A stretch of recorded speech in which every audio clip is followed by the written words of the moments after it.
There's a shocking new design trend this year, and it's the death of the open concept kitchen. Now I know nobody can believe that this thing would actually ever die, but there's really good evidence to say that that might be happening. What are the factors that are contributing to the death of open concept design? What are the pros and cons, and how can you design your house to still reap the benefits of this design style, but not have all the problems? Now, if you think your open concept is the best thing that ever happened to you, scroll on. There's a styling shelf video for you. But for the rest of us that have doubts, stick around. When you're given the keys to the candy store and you're free to design your kitchen any way you please, there's a problem. Too many decisions. There are too many options that are perfectly good, and it creates cognitive dissonance in our brains where two perfectly good alternatives or ideas are fighting for the top spot. It's not always sunshine and roses on the design front. There's too many options. Since the open concept design has really become mainstream, it has increased the rarity of the family dinner. There are long-term implications for the design you choose for your kitchen. Scientists, not just me, are saying that it contributes to the decline of family time at dinner. Whether or not to go with an open concept design in a big open room or what's the alternative, Betty Draper's kitchen? It creates such in our heads because they're both viable decisions. Although we love everything about the open concept, we know there's a dark side. The open concept design creates that cognitive dissonance in our brain because I want it so bad. I want all the benefits and the perks. And yet, I know. And maybe if you have a hint of that, you have that too. So let's figure it out. Now, if you're thinking, no way, lady, my open concept is the best thing I ever had, again, scroll on. All right, now that they've left, let's chat. I want all of the benefits of a great room in my remodel. However, that dark side is weighing heavy on me. When it comes to making a decision about your kitchen, there's so many good choices. Do you go bold with graphic tile, or do you do a safe subway that's going to stand the test of time? Do you do jewel tones of blue and green in the new maximalist colors, or do you stick with a white or a wood cabinetry? There's lots of perfectly good alternatives to every choice, and that's where the problem comes in. So what you need to do is go through what the pros and cons are of each and figure out what's important to you. So let's do that. Open concept kitchens have been around since the 50s or so. They really didn't gain mainstream popularity until the 90s, and that's where we see every single plan has a bowling alley for a great room. I don't think that I have seen a set of plans that did not include an open concept kitchen great room in the last 20 years until now. What is the appeal of the open kitchen? I mean, everybody wants one. Well, first of all, you can see everything. You can be in the mix. If you're entertaining, you're right there with your guests. If you're making dinner, your kids can sit and do homework or play a game or watch TV, and you can all be in the same space. Let's face it, it looks cool. Because you have no walls, you got lots more windows from all those other rooms. So the room is brighter, it's bigger, it feels more wow. Entertaining is a breeze because you have a flexible space. Everyone can be in one big room. People noticed that their formal dining room wasn't getting used and they were all congregating in a tiny little kitchen. So taking out the walls and opening up this grand space seemed to make sense. If you're confident in your decision, again, scroll on. The rest of us, let's talk about the cons. What's wrong with the open kitchen and why I think it's starting to fall out of favor. The first and most glaring is one of the benefits. You're all in the same room. There is no privacy.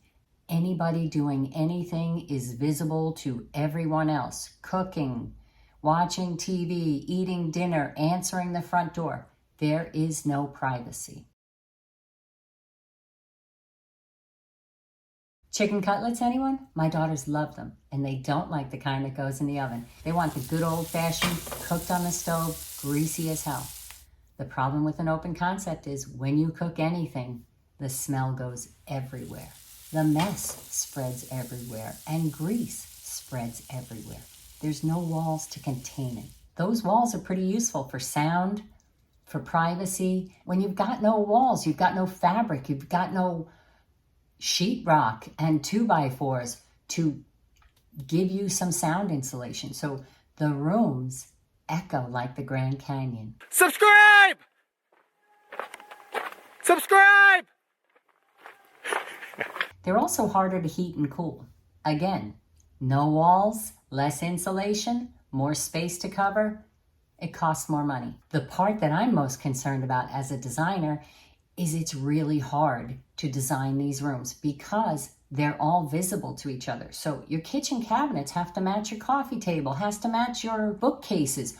Everything, or not match, but be cohesive. It needs to make sense from one room to the other because they're all visible. If you're one of those people that likes a themed room, open concept is not for you. You can't change paint color. You can't change style. You can't have a rustic kitchen and a postmodern slick living room unless you're a psycho. It just doesn't go together. It doesn't make sense. Also, when it comes to lighting these rooms, when we've got pendants over the island, you want a chandelier or a pendant over the dining room table and some kind of light in the living room, maybe an entry lantern, you're starting to talk about a lot of things going on in one space and it becomes a little bit chaotic. So you have to be extremely mindful of the choices that you make. Another thing is when you have no walls, you have no place to put cabinetry. You have no place to put switches, artwork. How do you arrange the furniture? It presents a unique set of challenges that you have to consider. How are you going to turn on the lights when there's no walls? Where are you going to put the TV? And the last thing is that it destroys the ceremony of dinner time. Now, when I was a kid and when my kids were little, somebody was setting the table, somebody was clearing the table. You sat at dinner without phones, without TVs in the same room, puzzles going on, homework, someone cooking and cleaning and answering the door. You focused on the people that were at the dining table, and that's kind of lost when you don't have a defined space to eat in. There are tons of great benefits to the open concept idea. The light, sharing space, borrowing air rights, visually making spaces feel larger. So how do we come to terms with all that's wrong with it? What I've done a lot for my own clients is to create rooms within rooms, to define spaces without necessarily closing them off entirely, using columns, using rugs to define spaces, using thresholds without doorways so that the openness is still there and the possibility of adding doors for an office or a playroom down the road is there. When you make an investment in this big open concept room, is that going to suit your needs down the road? Can you modify it to close it in? The best way for you to decide what's good for you, whether this open concept is going to work for you and your family, is to think about how you want it to look versus what kind of people you are, and make smart choices. Because in the long run, if you want that sleek, put away look and your kids run in the door and drop their backpacks and your husband drops the keys and there's mess on the counters everywhere, you're going to be in a constant state of aggravation. So think about who you are and how you can live with the space. So how can we get the best of both worlds? All the light, all the space of a great room, and still maintain the family unit, dinner time. What I like to do is to define the spaces with columns, with a dropped ceiling, with some sort of a special feature that's going to say, hey, this space is different than that space, even though it may not have a door or a wall dividing it. You can even do walls that return and leave a large opening between spaces with pocket doors or with no doors at all that maybe you could add on later on if you wanted to close off the space. This gives you the option to have that open concept and still be able to close it off when you don't want that. You can see in this plan, the dining room is offset from the foyer and the living room with two little return walls or a threshold so that you could change paint color. In this design, you can see the kitchen is here with the island and a great room, but they've divided off the dining room here with an opening to the foyer, but it has return walls here and here, so it gives it the sense of being its own room. Now here's the traditional bowling alley. You've got a kitchen, you've got the dining, and you've got the living. Everything is open to each other. Whatever light fixture you hang here, here, and here has to coordinate with the others. The paint color has to stay the same. The flooring, everything about this has to be cohesive because it's visible the minute you walk into the room. This is the living room. This is the entry. These are the spaces. If you visually divide the spaces with some kind of furniture, a column, a half wall, something, it better delineates the space. When we have a well-defined space for dinner, we're more likely to sit down, look each other in the eye, and enjoy a meal. So thanks so much for watching. See you next time.